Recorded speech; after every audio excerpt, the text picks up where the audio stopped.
Tonight on KGW News, an end date to the mandate. Oregon health officials make a promise to drop indoor mask rules.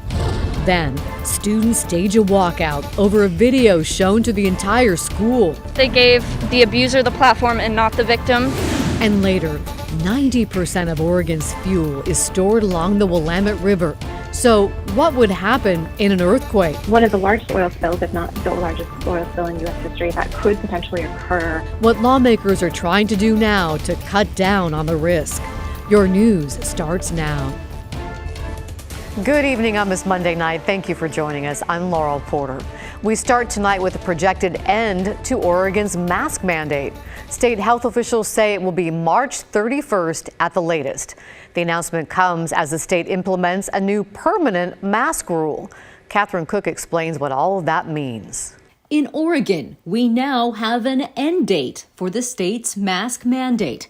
March 31st, at the latest, is the word from leaders at the Oregon Health Authority. It would apply to the general public and K-12 schools. The announcement comes on the same day the state approved a new permanent mask mandate. If that seems contradictory, here's the backstory. In Oregon, the only way to extend the state's temporary mask mandate, which just expired, is by replacing it with a permanent rule. But contrary to its name, health officials can remove that permanent rule when they want to. Again, their target date to do that is March 31st. State Health Officer Dr. Dean Seidlinger. Having these requirements in place for the next several weeks is important as we get case rates back down. Return to a level where hospitals are better able to care for patients without the strain that they're experiencing now. By late March, the state expects 400 or fewer COVID hospitalizations in Oregon. Many parents, frustrated by fluctuating mandates, question the need to follow those metrics for ending mask mandates in schools. What is the data that says we should have masks on for the next 2 months? What's magic about March 31st? Kim McGarr and Eric Happel are part of a parents group called Opening PDX Schools. They have mixed emotions about Monday's announcement. Have you had a chance to tell your kids about the news, and what has their reaction been? I did text them, and my wife is going to be mad at me for doing that because she'll say we can't continue to overpromise and underdeliver to our kids, because we've done that so many times. On social media, reaction to the projected end of the mask mandate is mixed. On Twitter, Margaret said, "Should be sooner." Amanda wrote, "I feel like May is a better time frame." Patrick added, "Too early for me. Next variant on the way." When I think about masks in school, it's the littles that just really break my heart. And I hope and pray that this really happens on the 31st and they can at least have some portion of this school year where they can see faces and frowns and smiles and hear their teachers. As for the likelihood that the state would revert back to a masking requirement, I think it would be unlikely that we'll see, reimposition of mask requirements broadly across Oregon. Even after March 31st, Oregon will still require masks in healthcare settings. Also, private businesses and employers, including individual school districts, can establish their own masking rules. Catherine Cook, KGW News.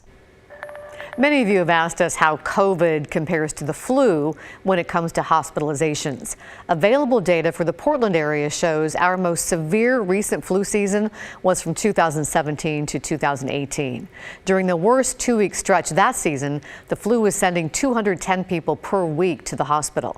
Now, compare that to the Omicron surge. At its worst, 371 COVID patients were hospitalized in 1 week in Multnomah, Clackamas, and Washington counties combined. On average, COVID also keeps people hospitalized longer than the flu does, so it's hitting hospitals harder. And in case you're wondering, flu hospitalizations are only tracked in the Tri-County area, and that's why we focused on Portland for this comparison instead of looking at statewide numbers. New tonight, a large number of Oregon City high school students walked out of class today. They were protesting a video shown at a school-wide mental health assembly last week. Alma McCarty's in the newsroom with a reaction from the community and how the district is dealing with the fallout. Alma? Well, the goal of the virtual assembly was to bring people together by sharing student stories about times they've struggled. However, Many were deeply disturbed by one of the story submissions that aired, which detailed physical and emotional abuse. Many Oregon City high school parents and students say they're outraged and upset following a virtual assembly last week.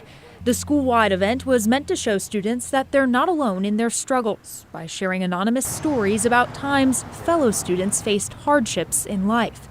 However, the school and district is now facing backlash over one of the submissions that aired. The video in question depicts the silhouette of a student as they admit to physically and emotionally abusing an ex-girlfriend who also attends the school. At that point, somebody should have caught it and went, whoa, this is too much. OCHS parents like Dina Watkinson want to know, how did this happen? Who allowed this to be played? Who reviewed this? Was it a student? Was it a faculty member? Was it the principal, teacher? I don't know. And what rationale would they have for keeping that in the video? The Oregon City School Board has called this session. The Oregon City School Board discussed the assembly at length in a special called meeting Friday, taking comments from a handful of parents and students. My child said that the students on the committee made it very clear that they did not want this particular story shared due to its disturbing content. My child said we had no say over what stories got picked, and that the staff at the school they reported it to said it was fine. The video shows a blurred out student confessing his assaults on his girlfriend, his ex-girlfriend, how he held her down and assaulted her, how he would hold her captive, how he mentally abused her, and then after they broke up, he spread lies about her all over social media. The interim superintendent offered this message at the meeting. As superintendent of the district, and someone who is, like all of the educators within our system, in charge of the health and safety of our students, I'm sorry. No justice, no peace! On Monday afternoon, students staged a walkout, further protesting the display of the disturbing video and calling for accountability. Listen to the victim's voice and not the abuser's. Sophomores Annalise and London took part. A lot of things and a lot of abuse is swept under the rug at OCHS and a lot of other schools as well. So we just wanted to bring that to attention, and people shared their stories with us as well, and that was really powerful. I think we're gonna do it again too, because I'm so. not satisfied. I don't think our voices genuinely came across to the school board and all of that. The district has received a formal complaint in regards to the video and assembly, and the interim superintendent confirmed an investigation is underway. We reached out this afternoon to the school district about the walkout, but we have not yet gotten a response. Thank you, Alma. Tomorrow is the memorial for Vancouver's first police officer lost in the line of duty. The public is invited to remember Officer Donald Sahota. He was mistakenly shot and killed last week by a Clark County deputy who's trying to stop an armed robbery suspect. A memorial and fund are now set up for the family. Washington-based nonprofit Behind the Badge helped organize tomorrow's events. Really get an understanding of who Don Sahota was, who his family is, and really show their love and honor towards this individual who is extraordinary for his agency. Here are the details. A procession of hundreds of emergency vehicles starts at 10:30 in the morning outside Crossroads Community Church. The memorial is at 1 o'clock at A&A Casino. You'll need proof of vaccination or a negative COVID test to attend. We will also live stream the service on KGW.com. Now let's get you caught up on tonight's other headlines. In eastern Washington, one person has been killed in a shooting inside of Fred Meyer in Richland. That's part of the Tri-Cities. A store employee was also critically injured. Police have identified the suspect, but he is on the run. Investigators say the shooter and person killed had a conversation in the store before shots were fired, but that's all we know about what led up to the shooting. The Kenton Club in North Portland has been burglarized again.